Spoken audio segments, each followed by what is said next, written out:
On October 23rd, South Korean intelligence spotted over 3,000 North Korean troops moving into Russia. A few days later, Ukrainian intelligence claimed the real number was closer to 10,000. But fast forward a month, and Ukraine's FPV drones gave the world a front row seat to the chaos. And the North Koreans weren't ready for it. Armed with explosives and unmatched speed, these drones turned the battlefield into a nightmare for North Korean troops. Tanks were obliterated, infantry scattered in panic, and soldiers threw their weapons in a desperate attempt to stop the drones. The result? A one-sided bloodbath. How did North Korea's troops end up so badly outclassed? And what was Vladimir Putin thinking when he called them into the fight? Let's dive into how North Koreans ended up in Russia in the first place, and why they're no match for Ukraine's drone warfare. Russia ostensibly used its long-term alliance with North Korea to sign a defense pact in June 2024. While the pact itself was only ratified in mid-November, it would seem that its effects have already started to take hold in Russia's favor. The exact wording of the defense pact, which was publicly released by North Korean media shortly after the initial signing, indicated that both countries would be obligated to come to the other's defense if their territory was being directly threatened. Whether it was by design or sheer coincidence, Russia got the justification to call on their North Korean allies just a few months after the pact was signed. With their invasion of Kursk, the Ukrainian military stepped foot in Russian territory for the first time during the war. While the initial response from the Kremlin was relatively muted and often contradictory, the Russian government immediately started calling Ukrainians terrorists and claimed that this constituted a direct violation of Russia's territorial integrity. While the rest of the world pondered the hypocrisy of the claim, Putin wasted no time in trying to bully Ukraine and NATO as much as possible. The fact that Ukraine invaded Russia represented a crossing of one of Russia's infamous red lines, which would theoretically allow Russia to respond to conventional warfare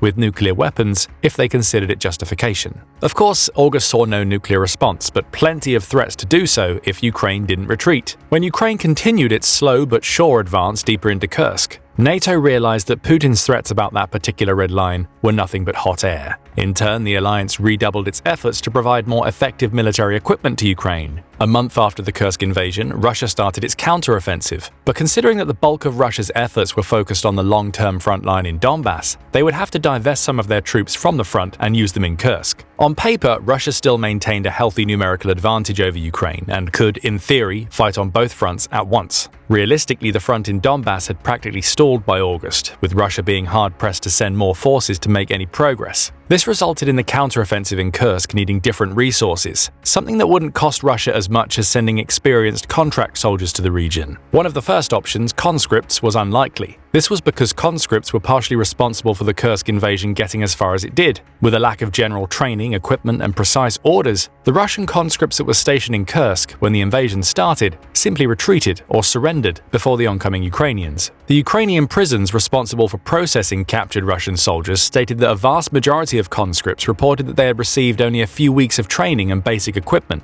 The interviews also indicated that Russia never believed that Ukraine would actually be bold enough to invade, which partially explained the extent of the Kursk invasion's success in a mere 3 weeks. This meant that Russia needed another avenue for getting soldiers cheaply and in high numbers. And lo and behold, the North Korean government just happened to sign a defense pact. So North Korea ended up sending at least 10,000 soldiers, mainly to the Kursk region. Later reports suggested that the actual number of soldiers could be between 11 and 12,000, with some outlets indicating that this would be only the first of a few waves of North Koreans going to Russia to bolster the military numbers. However, the actual state of those soldiers is likely to be insufficient for Russia's goals. You see, North Korea is one of the most military-oriented countries in the world. All men are required to serve in the army for 8 years, and all women have to serve for 5 years. Overall, North Korea, a country with roughly 26 million people, has a standing army of around 1.3 million, which is roughly tied for the fourth largest army in the world by active manpower, after India and China, both nations which have around 1.4 billion residents. Additionally, the lengthy military service results in significant reservist forces, with estimates that North Korea can conscript around 8 million soldiers in the state of active war. And yet those soldiers are considered significantly subpar compared to other nations. The key here is the fact that North Korea is practically isolated geopolitically, and its armed forces are using training methods that are widely obsolete. The last time North Korea was active in conflict was in 1953, when the Korean War stopped and the Korean Demilitarized Zone was established. The North Korean army is ostensibly using tactics and strategies that could be only decades away from that. This is further supported by the state of North Korean military equipment. Most, if not all of North Korea's equipment came from the Soviet Union at the height of the Cold War. Soviet designs such as the T-55 and T-62s, which were designed back in the 50s and 60s, and still comprise the bulk of the armed forces' main battle tanks. Similar sentiments apply to the country's artillery equipment and aircraft, all of which harken back to the time when the Soviet Union was designing them. Of course, that means that North Koreans have been extensively trained in using old equipment, something that might actually work in Russia's favor. With Russia suffering heavy losses of its more modern armor, reports keep surfacing about the country pulling old tanks out of storage to hastily retrofit them with slightly newer pieces and ship them to the front. In these cases, North Koreans could have some semblance of competence when using these weapons. Additionally, the Russian artillery advantage directly relies on North Korea in a way. South Korean reports from early 2024 suggested that North Korea had sent an estimated 9 million artillery rounds to Russia over the previous 6 months. The artillery rounds themselves aren't really obsolete, as the Russian military still relies on Soviet-era howitzers alongside more modern self-propelled artillery, which could in theory use the same ammo. But there are a few difficulties that North Koreans are facing in Kursk, the first being a lack of knowledge and awareness of Russian forces and a general language barrier. Ukrainian intelligence has reported that Russian soldiers have been complaining that North Koreans could neither speak Russian nor English, instead relying on dedicated interpreters or higher officers for more advanced commands. This means that in actual combat, the Russian military has relatively little control over the North Korean parts of its regiments, relying on simple phrases that could lead to significant strategic misses. Additionally, North Korean defectors who live in South Korea but served in the North Korean army sometime in the past few decades suggest that the image of North Korean soldiers is significantly warped from reality. According to interviews with these defectors, the North Korean military suffers from widespread food shortages and basic equipment shortages and has likely been decimated by the COVID pandemic in recent years. Therefore, it's not a particular surprise that Russia has been sending vital food products to North Korea in exchange for the previously mentioned artillery rounds. Even the current North Korean soldiers in Kursk are basically a source of income for the North Korean government. While they technically are earning the average Russian soldier salary, around $2,000 per month, it's posited that 80 to 90% of that goes directly to the government rather than the soldier or their family, although some experts and former soldiers say that money will go to the North Korean state. But arguably the most significant disadvantage that these soldiers have compared to Russian and Ukrainian troops is the aforementioned lack of modern military tactics. North Korea has practically no experience with electronic and technological warfare, with few reports of international exercises with either China or Russia. This is particularly notable in light of the aforementioned drone warfare. Ukraine has advanced the concept of using commercial drones for military purposes for at least a few years, with multiple types of drones all seamlessly used together to create an overwhelmingly robust remote-controlled army. The first-person view drones, such as the ones being used to hunt down Russian and North Korean troops in Kursk, are only one of the offensive approaches that the Ukrainian military is using. The drones being used here are typically low-cost, high-adaptability models. The Ukrainian and Russian army can take a small commercial drone, like the one used for photo shoots, video making, or even dedicated drone races, and outfit it with a larger battery, better camera, and some sort of weapon. Then the drone is remotely controlled, in a manner similar to a video game, allowing soldiers to pilot the drone with minimal additional training. In fact, it's argued that the Ukrainian military has called on gamers to become drone operators, as the core skill set, such as reaction speed and hand-eye coordination, transfers pretty seamlessly between the platforms. The drones, being remote-controlled, shore up one of the few weaknesses of artillery: accuracy. While modern artillery can fire rounds extremely quickly, there's still a chance that it misses the target. On the other hand, drones remain fully in control of the operator from the moment they take off to the moment their ordnance is detonated, barring electronic interference. But the real reason why FPV drones have managed to practically dominate the battlefield is their inherent disposability. The cost of the parts is typically negligible compared to the damage the drones can do. For example, a cheap commercial drone can cost at most a few $1,000s for a high-end model, typically with a longer range and a better camera. The ordnance is often salvaged from artillery ammunition, with the cost only based on the work required to extract the explosive and fit it in a different detonation system. Alternatively, larger drones can be equipped with anti-tank mines. The anti-tank mines in question are often the Soviet-era TM-62, which have been photographed arriving in truckloads to the front lines, making them relatively easy and cheap to procure. This means that a single kamikaze drone can cost less than $5,000, something that the US is struggling to achieve with modern military-grade single-use weaponry. On the other hand, a modern tank like the T-90 can cost upward of $4.5 million to make. Infantry support and transport vehicles often cost in the range of hundreds of thousands of dollars. Small, cheap drones taking out a vital piece of Russian military equipment en masse are also effectively waging an economic war on Russia. It's part of the reason why the most recent Russian tanks, the T-14 Armatas, were only deployed in Ukraine for mere weeks before being pulled. The cheap, mobile, and expendable nature of the drones meant the Ukrainians could stand to launch dozens of them each day. If 1 in 10 reaches a target and 1 in 50 actually destroys a tank, that's still hundreds of thousands of dollars that Russia has lost. And the FPV drones can be deadly against infantry as well. A grenade or artillery round doesn't have to hit a human directly to kill them. Oftentimes, the detonation radius of a dozen feet is enough to kill or severely injure a soldier, and modern squad-based tactics, particularly the ones used by Russia and North Korea, mean that soldiers are unlikely to be alone. Therefore, a single drone can be easily used to take out multiple troops simultaneously, all the while transmitting vital tactical information back to the Ukrainian army. This is exactly what's been happening in the videos shown by Ukrainian intelligence and social media.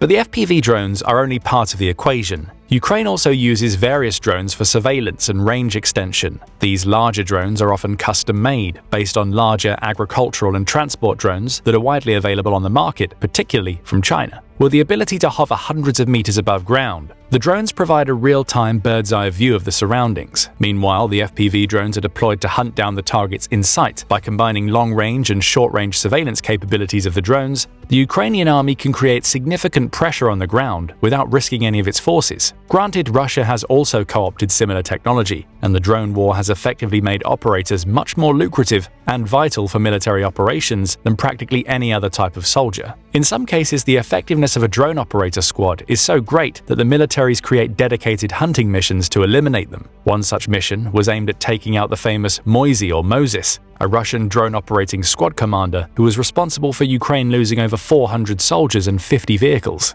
The mission's success was widely celebrated by the Ukrainian army and allowed it to stave off the Russian advance in the region for a few days, since the former's land forces could take more favorable defensive positions. The threat of drone warfare on North Korean troops was estimated to be significant, with Ukrainian intelligence reporting that they expect a 90% casualty rate for North Koreans deployed in Kursk. That means that out of the 11,000 soldiers that should hit the front lines in the region within a few weeks, only slightly more than 1,000 would survive the next few months. The high casualty rate is only expected to rise in the coming weeks, as Russia in general has been losing more and more soldiers each month. For example, September was considered one of the deadliest months of the war at that point, being the 5th consecutive month when the daily casualty rate for Russians exceeded 1,200 soldiers. Then October came and shattered the record, with the Russian army losing over 1,500 soldiers on most of the days. And those 2 months were before the North Korean soldiers actually started fighting with the Russians. While the Ukrainian intelligence suggested that the troops were present in Kursk as early as October 16th, it's assumed that most of the soldiers needed to undergo weeks or possibly months of extra training. That's a significant amount of time for the Russian military to only use whatever soldiers it has at its disposal, considering the accelerating rate of losses it's incurring. On one hand, that means Russia is desperate for the North Korean soldiers to enter the fray. By deploying these soldiers in Kursk, the bulk of the Russian army could remain on the main front line in Donbass. The Donbass front line has seen increased fighting and some success for the Russian army over the past few months. Somewhat surprisingly, the Russian forces have managed to push deeper into Ukrainian territory since September, taking as much territory in 3 months as they did in the preceding 7.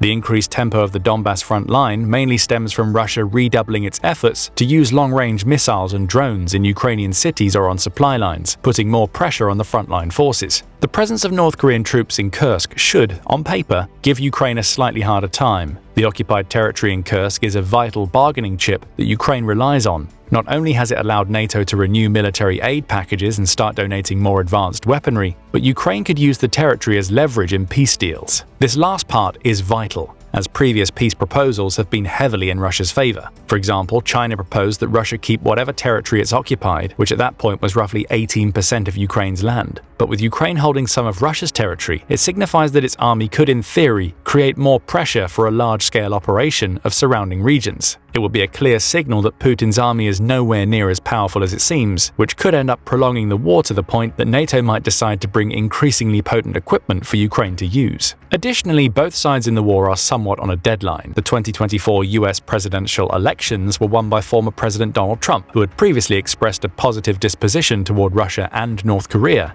and a negative one toward NATO. The inauguration day is scheduled for January 20th, meaning that the current administration of President Joe Biden has only several weeks to create as much impact as possible in Ukraine. However, the situation in the war is not as black and white as it first seems. Trump's favoritism toward Putin was primarily based on the fact that Russia had geopolitical and economic leverage and influence, but after the war in Ukraine started and Russia began suffering heavy losses, this might no longer be true, or at least true enough for Trump. Additionally, Trump was critical of NATO members refusing to allocate enough of a budget for their national militaries. While this was true in 2020, when most of NATO was under the recommended 2% of GDP for national defense, most countries have actually stepped up their contributions. Furthermore, Central European countries such as Poland and Germany have created long-term plans to significantly increase their army presence. Finland and Sweden have also joined the alliance in the meantime, heavily boosting the alliance's economic and military potential, considering that both countries have modern weapon research capabilities and Finland has allowed the US to use its military bases. All of these factors mean that there's no telling what Trump might do in regard to current policies that allow Ukraine to be fueled by NATO weapons. The territory in Kursk is one of Putin's greatest weaknesses, and he might decide to speed up the war or use significant firepower to retake it. Which brings us back to the North Korean troops. It's obvious that they are one of the linchpins of the entire Kursk operation. Without those 11,000 soldiers, Russia could stand to lose a significant number of contract soldiers and its conscripts without gaining much in return. Losing contract soldiers directly lowers the military's effectiveness on the Donbass front, which would allow Ukraine to slowly start retaking territory there. Losing conscripts en masse could mean additional rounds of military conscription throughout the country, further straining the country's economy and industries. The latter is vital because Russia is slowly running out of manpower to use in the war. Eventually, this could mean that the army would be forced to start conscripting from richer population centers. Not only would this cripple the local industries, it would shatter the Kremlin's propaganda on the current war effort. Oligarchs who support Putin might start working against him. It could also mean that the general population might start posing a more severe threat to the current regime. Both of them could end up threatening to oust Putin from the seat of power, which could have devastating consequences for the country's relations with China and North Korea, since they're predicated on Putin remaining president. Therefore, Russia is in significant danger. Its efforts in Kursk rely heavily on North Korean soldiers, who are nowhere near ready or trained to take on Ukraine, especially when accounting for the technological and tactical disparity between their armies. With Putin rushing to retake Kursk before the January 20th deadline, it would mean that the soldiers could get deployed with relatively little training, further cementing their fates. Those 11,000 soldiers will essentially end up as target practice for Ukraine, as the earlier videos have shown. Do you think North Korea will send even more soldiers to Russia? Let us know in the comments, and thank you for watching.